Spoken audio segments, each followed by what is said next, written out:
Welcome back to the Gavel. Now let's take a look at some more activities which took place in the House of Representatives during the week.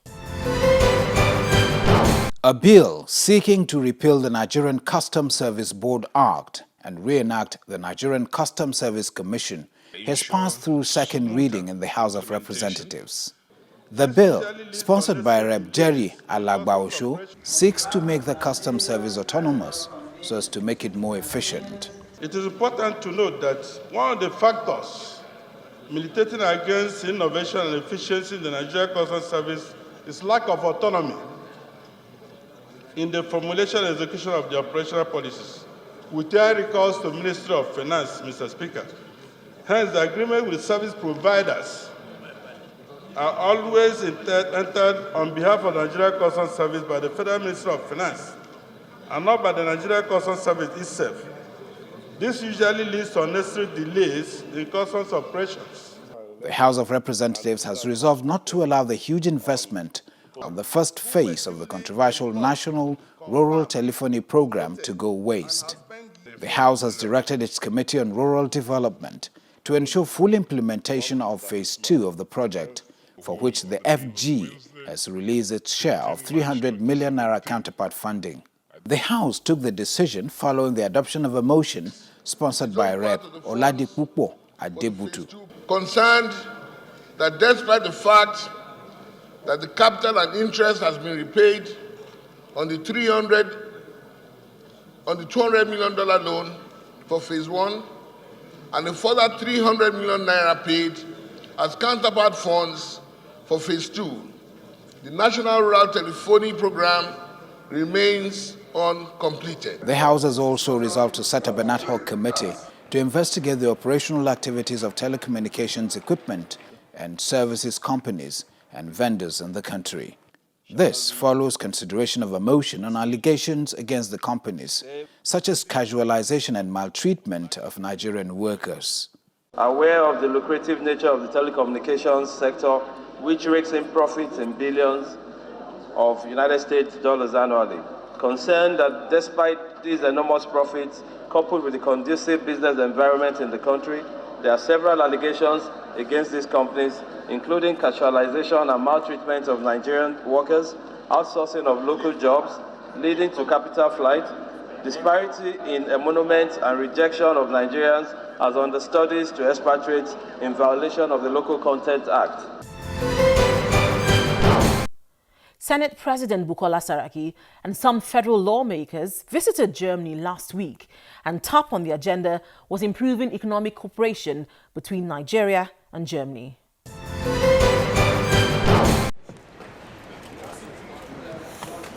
This is the first visit of Senate President Dr. Bukola Saraki to Germany, and is seeking firm commitment from German parliamentarians and businessmen for a mutually beneficial working relationship between both countries. The Senate President and his team meet with the Konrad Adenauer Foundation in Berlin. He tells the foundation that Nigeria is not seeking handouts from Germany, but trade partnerships.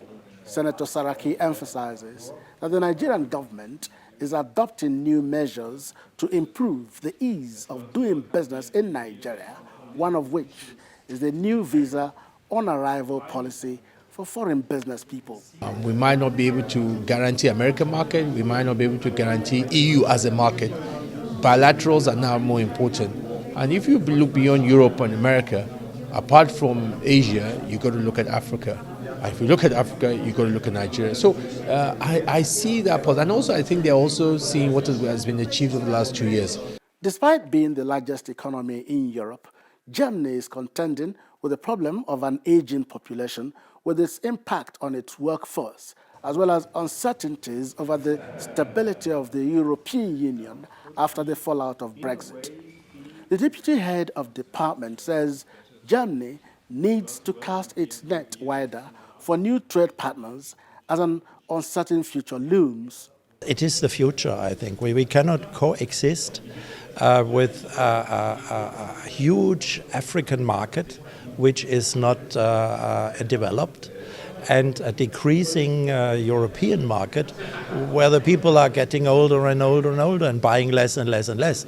So we have a common future. What better way to learn how to turn around Nigeria's business climate than to meet with potential German investors who express to the Senate President some of the challenges they face in doing business in Nigeria? We would like to have a double tax agreement, and we would like to tackle the problems of tariff and non-tariff impediments of our commerce and trade. But these are only special and not principal problems. These German businessmen are looking to invest in Nigeria in areas of health, agriculture, and mining. But they are setting some conditions, namely reduction of trade restrictions in Nigeria, greater ease of repatriating foreign exchange and equity, as well as removal of double taxation by the Nigerian government. The Senate President and his team also met with the head of the Bundesrat, the upper chamber of the German parliament, Malu Dreyer, to discuss economic partnership between Nigeria and Germany. Dreyer, during a closed-door meeting with Senator Saraki, says Germany will look towards extending the social partnership and grassroots cooperation which it presently has with Rwanda to Nigeria, and that more exchange programs between the two countries should be initiated. Senator Saraki reiterated the need for Germany to partner with Nigeria in the areas of economic cooperation, security, and renewable energy. Looking at how to improve the relationship between our two countries, as we said earlier on, a lot has been done. We continue to commend the leadership role of Germany, both politically and economically. And we believe that Nigeria and Germany needs to continue to build on that relationship, politically, economically. What are the opportunities, as you rightly said? And we see the opportunities are enormous. The question is, how do we harness those opportunities? In the area of renewable energy, the Senate President and his team visited an energy self-sufficient village in Feldheim, a community located 70 kilometers outside Berlin, Germany. The 145 residents in this community are supplied with heat and electricity from renewable energy power plants, namely the wind farms and local biogas plants. The success story of the energy self-sufficient village has drawn Senate President Dr. Bukola Saraki and some federal lawmakers here to learn how this community conceived and implemented this project. In an interview with Channels Television, the project leader says Nigeria would benefit from switching to renewable energy for electricity generation. Of course, you can be inspired from this model and find your own way in your country using your resources, may it be wind or hydropower or solar power. Nigeria, with its persistent problem of supplying sufficient electricity and thousands yet to be connected to the national grid, the success story of this energy self-sufficient village may be the way to go to handle the energy problems in the country. Trying to find a solution to our power problem, we might start thinking of decentralization, looking at what we've seen here, where a community itself have decided to use renewable gas here, wind turbines here, to be able to produce energy for themselves, use part of it, and also put some back into the national grid. Because of the energy problem that we're having, we're also looking at finding a way of doing off-grid solutions for universities, hospitals, schools, and of course individual homes.